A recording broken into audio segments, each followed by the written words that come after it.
ये छोटा सा कतर है और मैं हूं इजराइल। मैं इसको जब चाहे मार सकता हूं, थप्पड़ दे सकता हूं, कुछ भी कर सकता हूं। अभी हाल ही में इजराइल ने कतर की राजधानी दोहा पर हमला कर दिया, ये बोलकर कि कतर ने हमास के लीडरों को शरण दे रखी है और जहां जहां जो जो देश शरण देगा हम उन पर हमला करेंगे। ये हम अपनी सुरक्षा के लिए करेंगे। जबकि कतर को मीडिएटर के तौर पर इस्तेमाल कर रहा अमेरिका और यूरोपियन कंट्रीज, लेकिन फिर भी इजराइल ने कतर की राजधानी दोहा पर हमला किया। हमास के लीडर तो बच गए, लेकिन कतर की पूरे दुनिया में थू थू हो गई, जग हंसाई हो गई कि इतना पिट्ठू बनते हुए भी अमेरिका का फिर भी कतर के ऊपर हमला हो गया। इससे वो वाली कहावत तो सही चरितार्थ होती है कि जिसकी लाठी उसकी भैंस। इजराइल की लाठी में इस वक्त जान है, वो बाकी जो अरब कंट्रीज हैं उनमें ताकत नहीं है, चाहे वो कितने भी अमीर हो। सिर्फ अमीर होने से आदमी ताकतवर नहीं बन जाता, ताकत एक अलग चीज़ है, अमीरी एक अलग चीज़ है।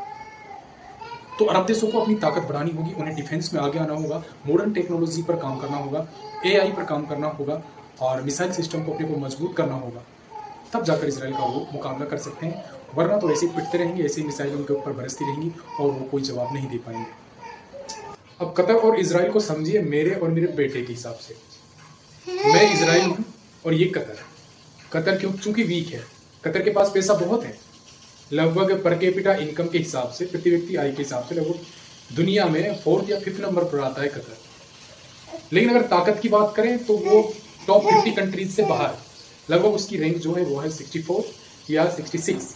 और जबकि अगर इसराइल की बात करें तो इसराइल जो है टॉप 15 देशों में पैसे में भी और ताकत में भी है। तो ये छोटा सा कतर है, मैं इसको जब चाहे मार सकता हूँ, थप्पड़ दे सकता हूँ, लेकिन ये बेचारा कोई रिटेलिएट नहीं करेगा, दोबारा मुझ पर हमला नहीं कर सकता। ये सिर्फ रो सकता है, ये सिर्फ रो सकता है, इसका काम है रोना।